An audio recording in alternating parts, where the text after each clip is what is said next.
11,483 feet underground, deeper than any skyscraper on Earth. Men work in temperatures over 140 degrees Fahrenheit. The air is too hot to breathe. The pressure can crush their lungs. Every shift, they go down knowing they might never see the sun again. This is the most dangerous job on the planet, and almost nobody talks about it. We're in South Africa. Deep in Gauteng province lies the Mponeng Gold Mine, the deepest mine in the world. Workers with formal contracts can earn up to about $1,200 a month, a high salary by local standards. But then there are the others. Hundreds of men, known as zamas, descend illegally through abandoned tunnels, without gear, without pay, without protection. They risk their lives for one thing, the hope of finding enough gold to take home around $16, or less. For many, it's the only way to feed a family. But the cost is higher than any paycheck. The shift starts before sunrise, not by choice, but out of necessity. Before going down, the men swallow ice pills. Yes, pills. Not a metaphor. It's a last, desperate attempt to trick their own bodies before entering hell. Down there, over 11,000 feet underground, the air doesn't just feel thick, it burns.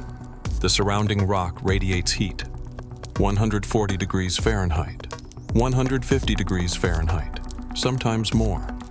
No breeze, no shade, just the hum of machines and the echo of your own footsteps.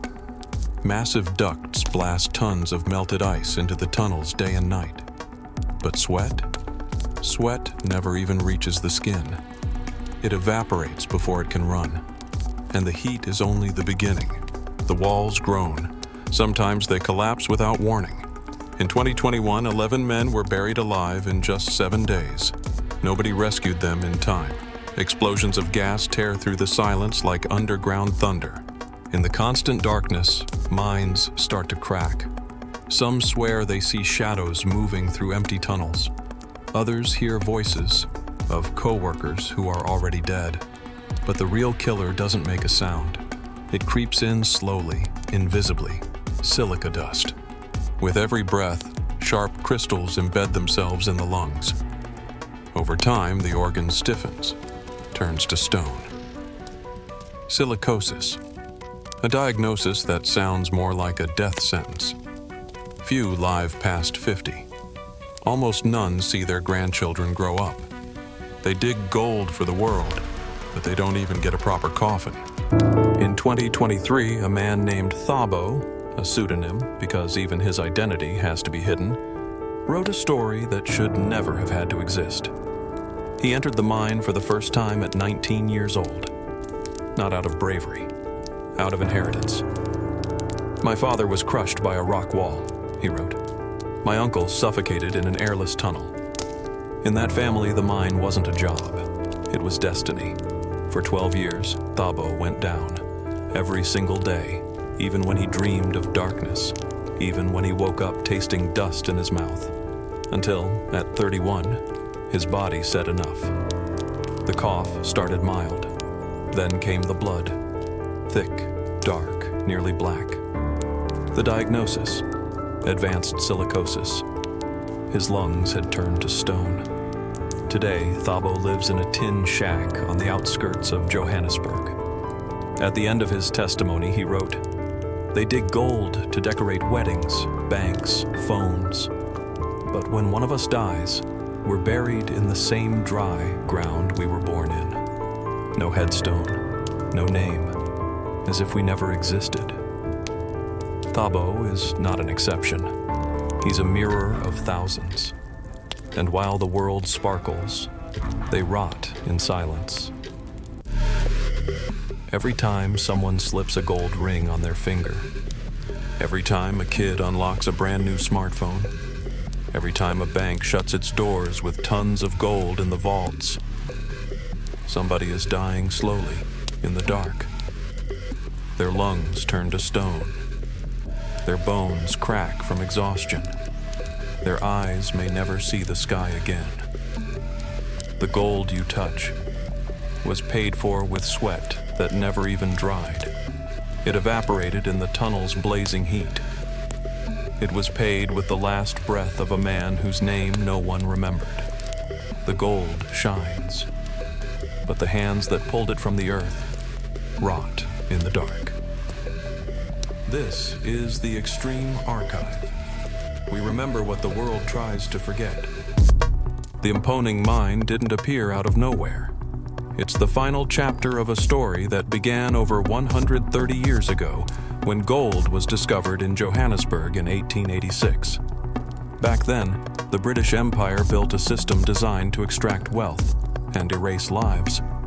Men were forcibly taken from rural villages in Mozambique, Lesotho, and Zimbabwe, locked in dormitories surrounded by barbed wire like prisoners, paid with vouchers, not cash, so they could never leave.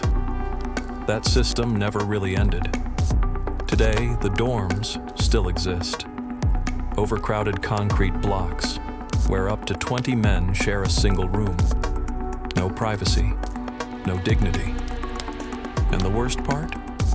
Many miners don't see their families for months, some years. Meanwhile, the gold keeps moving. To Zurich, to New York, to Dubai, into engagement rings, national reserves, smartphones. But the letters these men write to their daughters, many never get answered. Because at home, the kids have already learned. Dad works in the mine. Maybe he'll come back.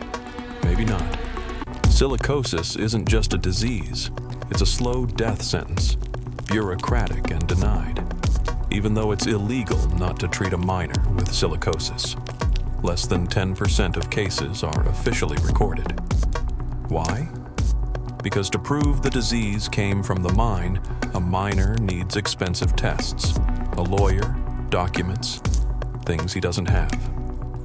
In 2018, 70,000 former miners filed a class action lawsuit against 32 mining companies. The fight is still going. Many of the plaintiffs have already died waiting for justice. And those who survive? They live on homemade oxygen, made with buckets and hoses. They sleep sitting up, because lying down makes breathing impossible. One former miner said in a recorded testimony in 2022, "My body became a tunnel. Dark inside, no way out." But it's not all darkness. In the outskirts of Johannesburg, women are organizing. They've founded collectives like the Witporchi Widows. Widows demanding compensation, recognition, and remembrance. Young lawyers work for free, translating complex laws into local languages. Independent journalists sneak into the mines with cell phones, risking everything to show the truth. And there's one name that echoes. Thembekile Mankai, a miner who, even while sick, fought in South Africa's Supreme Court for the right to sue his company. He lost the case, but he paved the way for thousands. He died in 2013. His grave holds no gold, just a wooden plaque with his name, and the words, "Fought for the right to be remembered." You don't need to feel guilty, but you need to know, because ignoring it is the same as being complicit. Every gram of gold carries a weight you can't see on a scale. A weight made of sweat that never fell, names never written, children who never met their fathers. The world spins on this silence, but you can break it. Ask yourself, where does the gold in my ring come from? Does my electronics brand actually track its supply chain? Are there real ethical seals or just marketing? Because remembering is an act of resistance, and this is the Extreme Archive.